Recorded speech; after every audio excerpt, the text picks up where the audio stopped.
Selamat malam Bapak Ibu yang dikasihi Tuhan. Selamat malam. Ya, kabarnya baik ya. Luar biasa.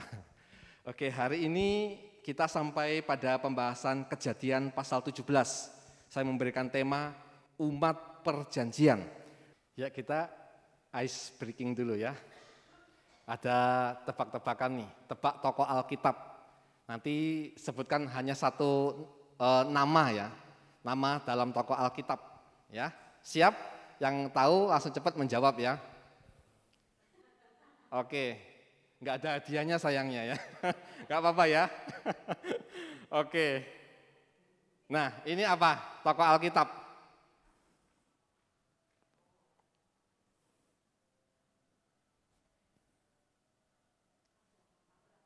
Siapa yang jawab?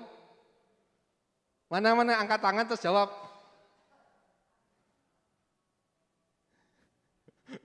Itu huruf T, K-nya disilang, jadi Abraham, ya betul. Itu kan tabrak, TK-nya dihilangin jadi Abra, itu daging ham kan, jadi Abraham.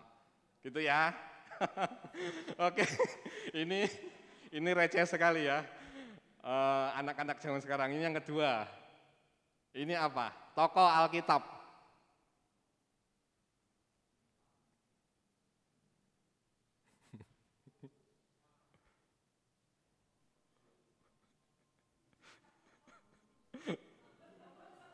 Iya, betul. Ini Paulus, itu binatang bulus ya.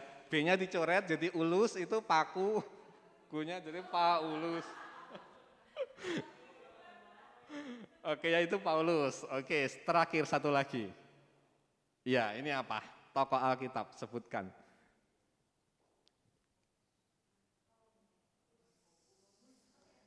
Betul, ini Yakobus. Tahu dari mana? Itu kaya maksudnya ya.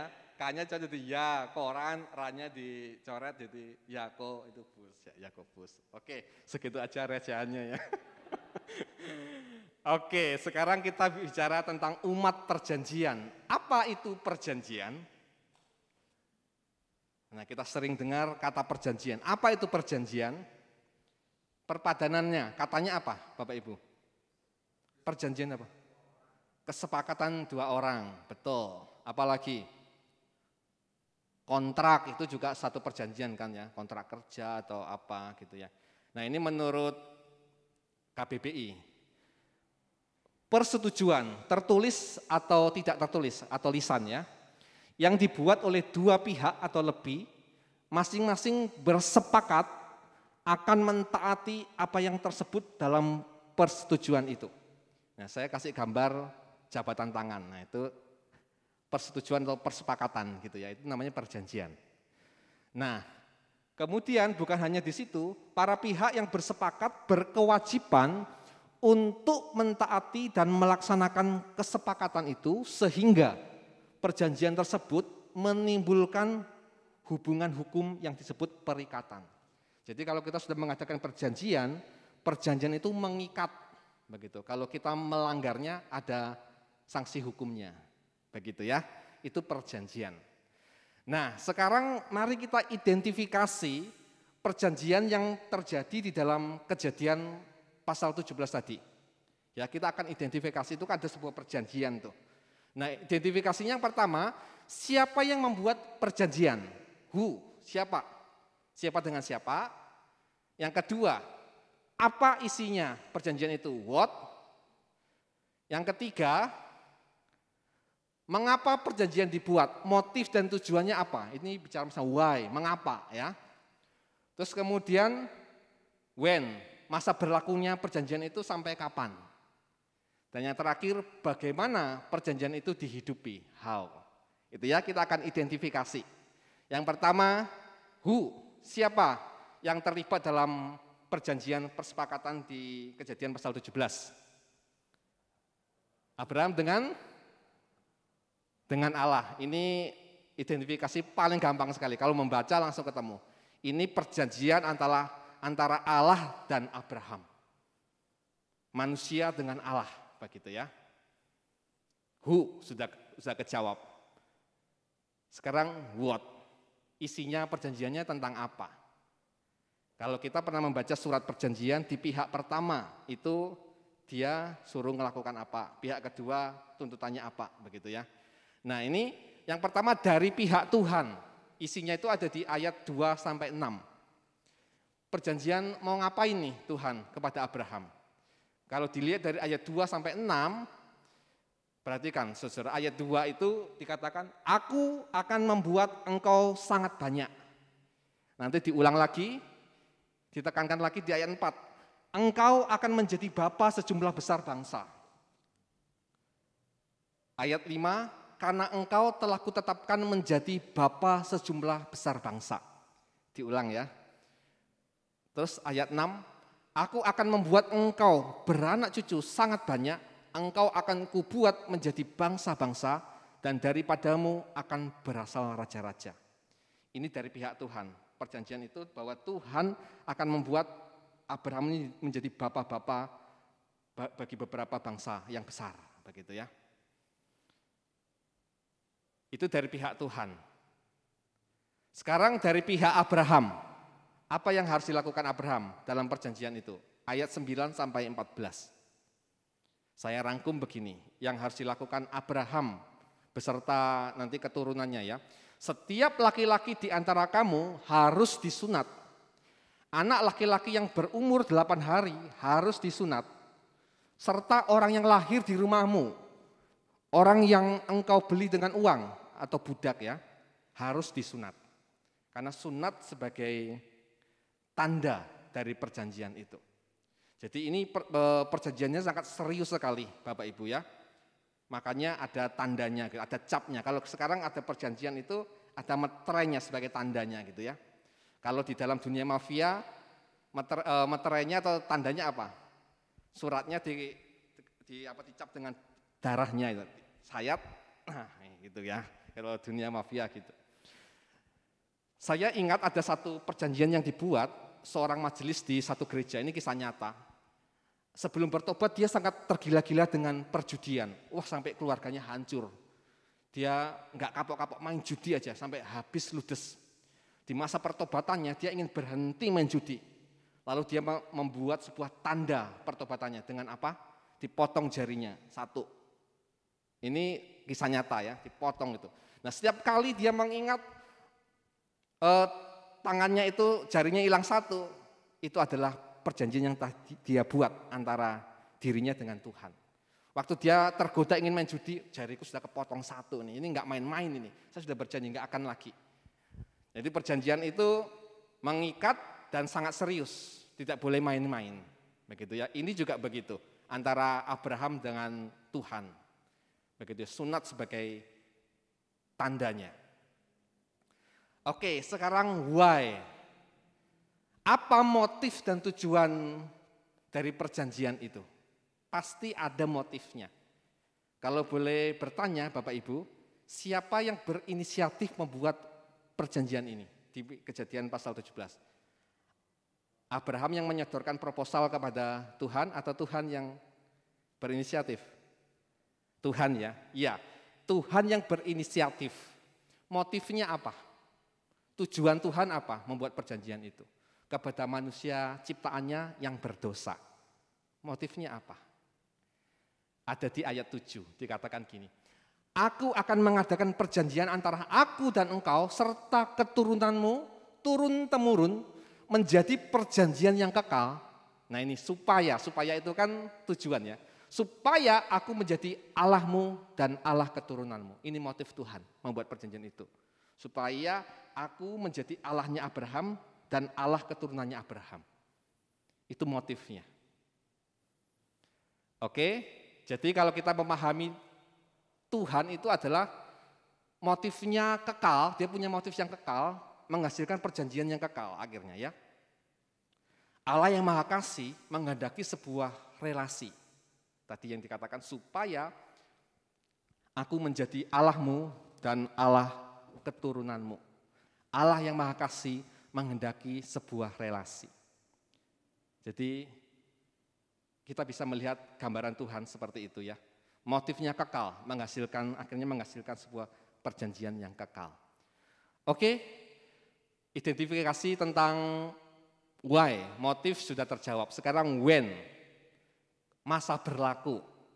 Saya tidak membicarakan when, kapan perjanjian itu dibuat, tapi masa berlakunya. Sampai kapan? Sampai Abraham meninggal atau sampai kapan? Tadi di ayat 7 dikatakan itu yang saya kasih warna kuning. Turun-temurun menjadi perjanjian yang kekal. Selama-lamanya perjanjian ini, mengikat selama-lamanya. Bapak Ibu, ini sangat penting sekali perjanjian ini.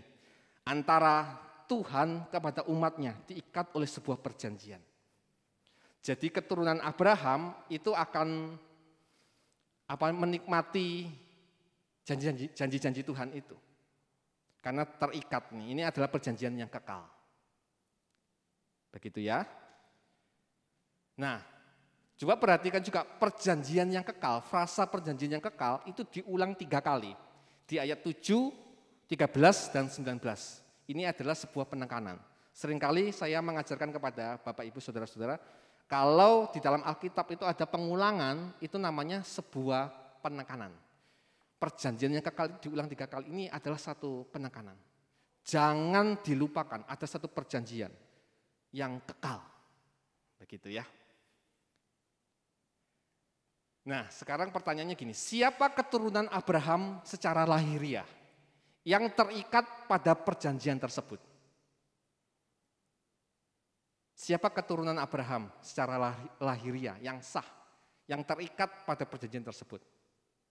Ismail? Ismail kan keturunan Abraham ya. Dia terikat oleh perjanjian ini atau tidak? Yang saudara dibaca. Tidak ya. Karena dikatakan di ayat 19 begini, tetapi Allah berfirman, tidak. Kan awalnya Abraham menyodorkan Ismail mungkin yang dimaksud ini gitu. Pada waktu itu Ishak belum lahir, Sarah belum mengandung. Tapi Tuhan mengatakan tidak, melainkan istrimu Sarahlah yang akan melahirkan anak laki-laki bagimu. Dan engkau akan menamai dia Ishak. Dan aku akan mengadakan perjanjianku dengan dia menjadi perjanjian yang kekal untuk keturunannya. Jadi dari pihak Ishak perjanjian itu mengikat. Nah akhirnya kita tahu Ishak punya anak siapa? Yakub, betul ya. Bukan Esau. Esau kan juga anaknya. Tapi akhirnya berkat Ishak itu kan akhirnya turunnya ke Yakub ya. Yakub punya anak berapa? 12 dan menjadi suku-suku Israel kan. Sebutkan 5 saja anaknya Yakub menjadi suku Israel. Yehuda, Lewi, Ruben, Yusuf, Simeon, Benyamin, nah banyak 12 ya gitu ya. Oke, itu menjadi suku Israel, jadi satu bangsa yang besar, bangsa Israel. Itu keturunan Abraham secara lahiriah yang sah, yang terikat pada perjanjian itu tadi. Israel, betul ya. Nah sekarang fenomena Israel ini menarik. Saya akan membagikan fenomena Israel gitu ya, yang terikat oleh perjanjian itu. Tanah Israel yang diduduki sekarang ini, yang Israel masih ada sampai sekarang ini. Itu ternyata penggenapan dari ayat 8. Di ayat 8 itu dikatakan tanah Kanaan itu akan menjadi milikmu sampai selama-lamanya. Dan itu tergenapi ya, sampai sekarang Israel menduduki tanah Kanaan itu sampai sekarang.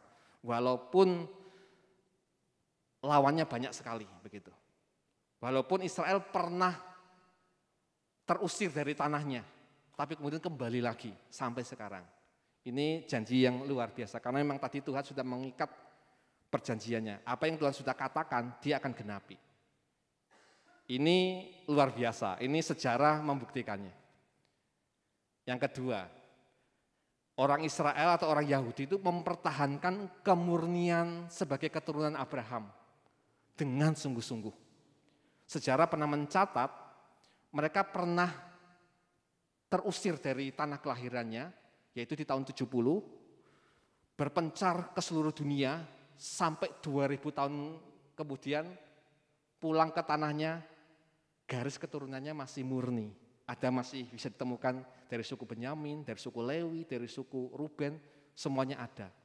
Mereka benar-benar menjaga kemurnian sebagai keturunan Abraham. Luar biasa. Mesir masih ada sekarang, tapi orang-orangnya sudah bukan Mesir seperti zamannya Firaun segala macam, sudah beda. Tapi Israel yang sekarang ini, dia masih mempertahankan garis keturunan Abraham ini. Ini luar biasa, fenomena Israel. Nah ini fenomenanya yang ketiga itu adalah kesombongan. Karena merasa dikasih oleh Tuhan, merasa dipilih oleh Tuhan, merasa punya ikatan yang kuat dengan Sang Pencipta langit dan bumi, dia merasa superior. Jadi menghina orang-orang yang tidak seperti dirinya. Contohnya Samaria. Samaria itu sebenarnya orang Israel, Bapak Ibu ya. Dulu kan Israel terpecah jadi dua, Israel Selatan dan Utara. Israel Utara itu ibu kotanya Samaria ini. Nah waktu diserang Asyur, pinternya Asyur itu hebatnya gini, mereka ditawan tapi enggak dikumpulkan jadi satu, dipencar-pencar, kelompok-kelompok dipencar-pencar, dicampur-campur dengan bangsa-bangsa lain. Supaya nyampur kehilangan identitas dirinya sehingga enggak akan memberontak. Itu hebatnya Asyur. Kalau orang Babel, orang Israel dibuang masih ngumpul jadi satu, enggak dicampur-campur, masih murni. Nah ini orang Samaria itu dijajahnya oleh Asyur, jadi dipecah-pecah, dicampur sama bangsa lain, akhirnya waktu pulang itu sudah darahnya enggak murni lagi orang Israel. Makanya orang Israel itu benci banget dengan orang Samaria, kan dianggap sudah enggak murni lagi, sudah tercampur. Kamu enggak layak menerima berkat Abraham itu, sudah enggak ada terikat lagi karena sudah tercampur. Begitu loh sejarahnya. Fenomena Israel yang keempat, sunat lahiriah lebih ditekankan daripada sunat hati. Jadi mereka mempertahankan keturunan Abraham tapi tingkah lakunya seringkali menyakiti hati Tuhan. Kalau kita membaca Alkitab, bangsa Israel itu paling senang menyakiti hati Tuhan. Enggak terjadi sunat hati, begitu ya. Nah sekarang ada satu kritik kalau kita membaca di Perjanjian Baru, itu kritik dari Tuhan Yesus, dia mengatakan begini. Aku tahu bahwa kamu adalah keturunan Abraham, yang dimaksud adalah orang Farisi dan ahli Taurat pada waktu itu ya. Tetapi kamu berusaha membunuh aku karena firmanku tidak beroleh tempat di dalam kamu. Mereka keturunan Abraham sah ya, tapi berusaha membunuh orang yang berlawanan dengan dirinya. Jadi nampaknya hidupnya amburadul gitu, walaupun statusnya adalah keturunan Abraham. Ada satu kritik di situ ya dari Yesus. Kritik lebih pedas lagi dari Yohanes Pembaptis. Dia mengatakan gini, hai kamu keturunan ular beludak. Ini benar-benar to the point dan apa adanya Yohanes Pembaptis itu. Keturunan Abraham disebut keturunan ular beludak. Wah ini menyinggungnya sangat keras sekali ya. Dikatakan, jadi hasilkanlah buah yang sesuai dengan pertobatan. Dan janganlah mengira bahwa kamu dapat berkata dalam hatimu, Abraham adalah bapa kami. Karena aku berkata kepadamu, Allah dapat menjadikan anak-anak bagi Abraham dari batu-batu ini. Kapak sudah tersedia pada akar pohon dan setiap pohon yang tidak menghasilkan buah yang baik pasti ditebang dan dibuang ke dalam api. Jadi jangan mentang-mentang keturunan Abraham sudah disunat kemudian hidup sesuka sendiri. Tidak. Bahwa Tuhan juga akan berperkara dengan orang-orang yang tidak melakukan sunat dalam hatinya. Intinya tidak menjaga dirinya dengan baik. Tuhan juga akan murka, begitu ya. Jadi status itu bukan jaminan ya, begitu. Nah sekarang bagaimana menghidupi perjanjian itu, yang benar itu seperti apa gitu kan. Kalau orang Yahudi, orang Israel terlalu menekankan tanda lahiriah, asalkan disunat sudah cukup gitu. Yang benar seperti apa? Apakah hanya perlu sunat saja? Bagaimana dengan kehidupan sehari-hari? Nah ayat 1b Bapak Ibu ya, sebelum perjanjian itu dibuat, Tuhan sudah mengatakan ini loh. Akulah Allah yang Maha Kuasa, hiduplah di hadapanku dengan tidak bercela. Sebelum perjanjian itu dibuat, Tuhan sudah punya kehendak yang ini. Kalau kamu percaya kepada Allah yang Maha Kuasa, beriman kepada Allah seperti diriku, hiduplah di hadapanku dengan tidak bercela. Begitu ya. Sudah diungkapkan nih tujuan Tuhan sebetulnya. Nah, akhirnya ketika mereka jadi satu bangsa di zaman Musa, Bapak Ibu, diingatkan bagaimana harusnya menghidupi perjanjian dengan Abraham itu ya. Inilah Ulangan 10 ayat 12 sampai 16. Maka sekarang hai orang Israel, apakah yang dimintakan daripadamu oleh Tuhan Allahmu selain dari takut akan Tuhan? Selain takut akan Tuhan Allahmu, hidup menurut segala jalan yang ditunjukkannya, mengasihi Dia, beribadah kepada Tuhan Allahmu dengan segenap hatimu dan dengan segenap jiwamu, berpegang pada perintah dan ketetapan Tuhan yang kusampaikan kepadamu pada hari ini, supaya baik keadaanmu. Sesungguhnya Tuhan Allahmu lah yang empunya langit, bahkan langit yang mengatasi segala langit, dan bumi dengan segala isinya. Tetapi hanya oleh nenek moyangmu lah hati Tuhan terpikat sehingga ia mengasihi mereka. Dan keturunan mereka lah, yakni kamu yang dipilihnya dari segala bangsa seperti sekarang ini. Sebab itu sunatlah hatimu dan janganlah lagi kamu tegar tengkuk. Itu penjabaran bagaimana menghidupi perjanjian tadi ya. Bukan hanya sunat secara fisik itu, tapi perlu sunat hati, hidup beribadah kepada Tuhan, memegang perintah Tuhan, mengasihi Tuhan dengan segenap hati. Begitu cara menghidupi perjanjian itu. Nah sekarang pertanyaannya gini, apa hubungan Abraham dengan saya? Saya kan keturunan Hong Fei Hung, bukan keturunan Lewi, bukan keturunan Ruben, saya keturunannya Mbah Marijan. Apa hubungan Abraham dengan saya? Betul kan? Sah kan pertanyaan seperti itu? Saya bukan orang Israel dan saya tidak disunat, begitu ya. Apakah perjanjian itu berlaku untuk saya? Udah nggak disunat, bukan orang Israel gitu kan, keturunan Wong Fehung gitu ya. Gimana ini? Apa hubungan dengan saya, orang Tasikmalaya ini? Bapak Ibu,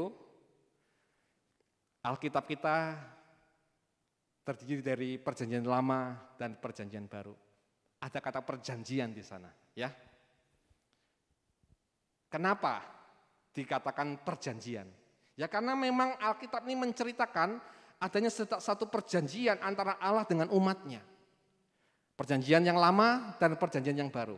Kalau dosen UKDW dia nggak mau sebut perjanjian lama, tapi perjanjian pertama. Kalau lama itu nampaknya kan sudah nggak dipakai lagi. Tapi kalau perjanjian pertama itu ada seterusnya, perjanjian yang kedua, perjanjian baru gitu. Ya jadi perjanjian lama itu jangan dimaksud lama nggak berlaku lagi. Oh tidak seperti itu maksudnya. Nah kalau Alkitab kita terdiri dari perjanjian lama saja, sudah tidak ada kecipratan apa-apa kita. Nggak ada hubungan dengan kita orang Tasikmalaya ini. Kristen lagi gitu ya, sudah nggak ada hubungannya. Tapi karena Alkitab kita terdiri dari perjanjian lama dan perjanjian baru, janji Abraham itu, perjanjian Abraham dengan Tuhan itu terhubung dengan kita hari ini. Coba kita buka Roma 4 ayat 1 sampai 12. Ini perjanjian baru ya, Roma 4 ayat 1 sampai 12.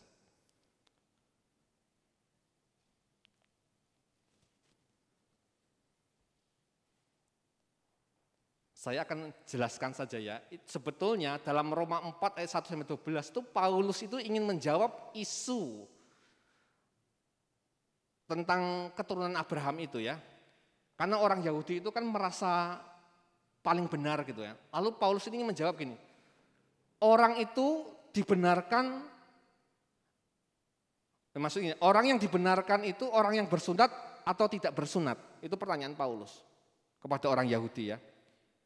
Orang yang dibenarkan itu orang yang bersunat atau tidak bersunat? Orang Yahudi pasti menjawab, oh ya jelas orang yang bersunat karena ada kesepakatan dengan Tuhan tadi, itu yang dibenarkan Tuhan.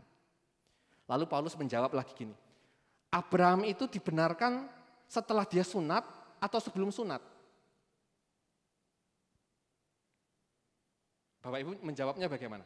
Abraham itu dibenarkan oleh Tuhan setelah dia disunat atau sebelum sunat? Sebelum. Karena apa? Waktu dia mengikat perjanjian itu 14 tahun yang lalu itu Abraham sama Tuhan itu sudah dekat, Abraham sudah dibenarkan gitu kan. Jadi Abraham itu dibenarkan itu sebelum dia disunat, begitu. Ini menarik. Paulus memberikan argumentasi yang sangat bagus sekali. Kemudian gini, Abraham dibenarkan karena apa? Karena melakukan hukum Taurat, kalau orang Yahudi mengatakan, oh iya jelas gitu.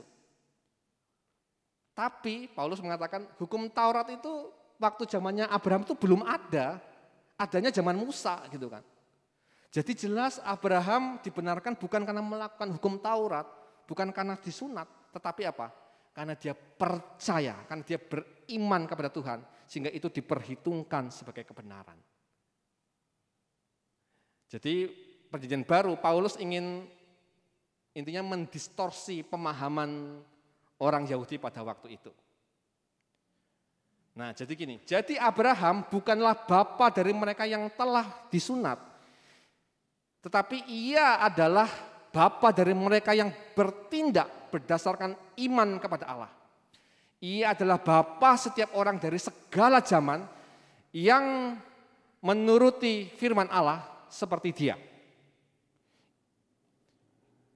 Ini berarti bahwa orang Yahudi yang sejati adalah orang yang percaya kepada Allah seperti Abraham, tidak peduli kebangsaannya. Semua janji Allah yang besar tidak dibuat untuk bangsa Yahudi, tetapi bagi keturunan Abraham dalam iman, yaitu orang-orang percaya kepada Allah seperti Abraham. Paulus ingin menyampaikan ini di dalam surat Roma itu. Ditegaskan lagi di Roma 2 ayat 29, tetapi orang Yahudi sejati, ini Paulus itu orang Yahudi sejati, dia dari suku Benyamin.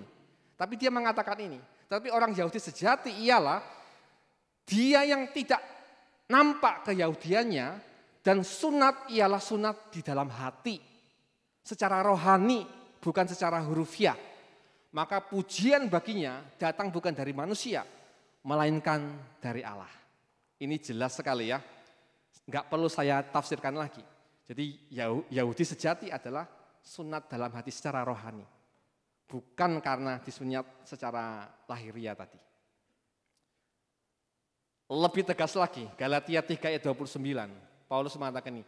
Dan jikalau kamu adalah milik Kristus, maka kamu juga adalah keturunan Abraham. Perhatikan ini ya. Jikalau kamu adalah milik Kristus, maka kamu juga adalah keturunan Abraham dan berhak menerima janji Allah tadi. Ini perjanjian barunya bilang begitu, Bapak Ibu. Kita milik Kristus, percaya kepada Kristus, kita adalah keturunan Abraham dan berhak menerima janji Allah tadi. Ini kebenaran yang luar biasa terhubung dengan kita hari ini. Walaupun orang Indonesia tinggal di Tasikmalaya ini. Nah pertanyaannya gini, kok bisa yang di dalam Kristus adalah otomatis keturunan Abraham? Gimana itu ceritanya seperti itu? Kita bertanya kepada Alkitab dan biarlah Alkitab yang menjawabnya. Saya kutip Efesus 2 ayat 11 sampai 12 mengatakan gini. Dalam Dia, ini dalam Kristus ya, kamu telah disunat bukan dengan sunat yang dilakukan oleh manusia, tetapi dengan sunat Kristus yang terdiri dari penanggalan akan tubuh yang berdosa. Karena dengan Dia kamu dikuburkan dalam baptisan. Dan di dalam Dia kamu turut dibangkitkan juga oleh kepercayaanmu kepada kerja kuasa Allah yang telah membangkitkan Dia dari orang mati. Jadi tanda perjanjian kita sekarang ini bukan sunat itu, tetapi baptisan. Perhatikan kata baptisan di sana. Karena dengan Dia kamu dikuburkan dalam baptisan. Sunatnya kita secara rohani. Begitu Bapak Ibu. Ini jelas sekali ya Efesus 2 ayat 11 sampai 12. Nah sekarang kesimpulannya dari apa yang saya katakan ini semua, ini. Kita adalah umat perjanjian, keturunan Abraham secara rohani, dan berhak menerima janji Allah. Kita juga percaya seperti Abraham, percaya kepada Allah yang sama itu. Berhak menerima janji itu dan itu mengikat kita hari ini. aplikasinya bagaimana kita harus hidup sebagai umat perjanjian. Ini saudara-saudara saya rangkumkan buat kita. Harus memiliki relasi yang indah di dalam Tuhan. Dan kemudian berdampak pada hidup yang tidak bercela, sunat hati. Tadi ya saya katakan motifnya Tuhan adalah aku akan menjadi Allahnya Abraham dan Allah bagi keturunan Abraham. Ada satu relasi kan yang dikehendaki Tuhan. Dan kemudian berdampak pada hidup yang tidak bercela, sunat hati. Seperti ini yang harus kita lakukan. Apakah kita sudah memiliki relasi yang indah dengan Tuhan, juga dengan Tuhannya Abraham itu? Ini ilustrasi. Tingkatan relasi. Dari yang paling jauh kita sebut teman, ya. Lebih dekat lagi sahabat, lebih dekat lagi setelah sahabat apa?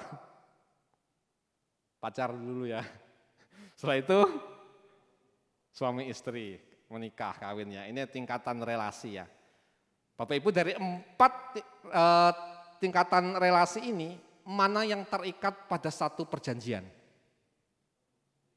Suami istri ya, betul ya? Waktu kita menikah ada satu perjanjian kan? Begitu. Nah, saya menyimpulkan gini, relasi kita dengan Tuhan terikat dalam sebuah perjanjian. Harusnya hubungan kita sedekat layaknya antara suami dan istri. Terus kita bertanya, suami dan istri itu seperti apa sih dekatnya? Kan ada suami istri yang tidak saling ngomong gitu ya. Ini saya rangkumkan aja gini, ada 3K dalam relasi suami istri. Kasih, komunikasi, komitmen. Harus ada ini. Hubungan kita dengan Tuhan juga harus mengandung 3K. Kita mengasihi Tuhan, kita wujudkan lewat apa? Apakah kita juga rindu beribadah kepadanya? Komunikasi, apakah kita terus berdoa kepada Tuhan? Kalau ada apa-apa kita bercakap-cakap dengan Tuhan, ada komunikasi yang dibangun. Kemudian komitmen, walaupun hidup kita sulit, apakah kita masih terus punya komitmen untuk setia mengiring Tuhan? Bangunlah relasi yang indah dengan Tuhan dan ingat 3K ini. Kasih, komunikasi, komitmen. Nah, sebagai penutup, bacalah Ulangan 10 ayat 12 sampai 16 tadi ya. Tapi kata orang Israel ganti dengan nama kita masing-masing. Coba buka Ulangan 10 ayat 12 sampai 16. Nah, kata orang Israel di ayat 12 ganti dengan nama kita masing-masing. Itulah menghayati sebagai umat perjanjian. Ini saya tulis nama saya di situ. Saya bacakan yang saya ya. Maka sekarang, hai Romeo, apakah yang dimintakan daripadamu oleh Tuhan Allahmu? Selain dari takut akan Tuhan Allahmu, hidup menurut segala jalan yang ditunjukkannya, mengasihi Dia, beribadah kepada Tuhan Allahmu dengan segenap hatimu dan dengan segenap jiwamu, berpegang pada perintah dan ketetapan Tuhan yang kusampaikan kepadamu pada hari ini, supaya baik keadaanmu. Sesungguhnya Tuhan Allahmu lah yang mempunyai langit, bahkan langit yang mengatasi segala langit, dan bumi dengan segala isinya. Tetapi hanya oleh nenek moyangmu lah hati Tuhan terpikat sehingga Ia mengasihi mereka, dan keturunan mereka lah, yakni kamu yang dipilihnya dari segala bangsa seperti sekarang ini. Sebab itu sunatlah hatimu dan janganlah lagi kamu tegar tengkuk. Amin. Mari kita berdoa. Ya Tuhan, kami berterima kasih kalau Tuhan berinisiatif untuk membangun satu perjanjian dengan umat-Mu. Kami menyadari, ya Tuhan, kami umat-Mu hari ini yang hidup di zaman ini terikat oleh perjanjian itu. Dan biarlah kami boleh menjadi umat perjanjian yang benar-benar memegang perjanjian itu. Kalau Tuhan menghendaki satu relasi yang indah, biarlah kami juga terus berupaya membangunnya dengan Tuhan. Kami mengasihi Tuhan, kami mencintai Tuhan. Kami terus berkomitmen kepada Tuhan. Dan kami boleh terus membangun satu komunikasi yang dekat dengan Tuhan. Ampuni segala kekerasan hati kami, kedegilan hati kami yang seringkali kami tidak mengindahkan perjanjian yang kekal ini. Seringkali kami bermain-main ya Tuhan. Seringkali kami menginjak-injak perjanjian itu. Dan biarlah mulai sekarang ini kami diingatkan dan kami serius dengan perjanjian itu dan menghidupinya. Dan terus menurunkannya kepada generasi kami, kepada anak cucu kami. Bahwa terus zaman berganti zaman ada umat Tuhan yang terikat pada perjanjian itu. Terima kasih untuk kebenaran firman-Mu hari ini. Demi Kristus yang hidup kami berdoa. Amin. Silakan mengambil saat teduh, Tuhan Yesus memberkati kita semua.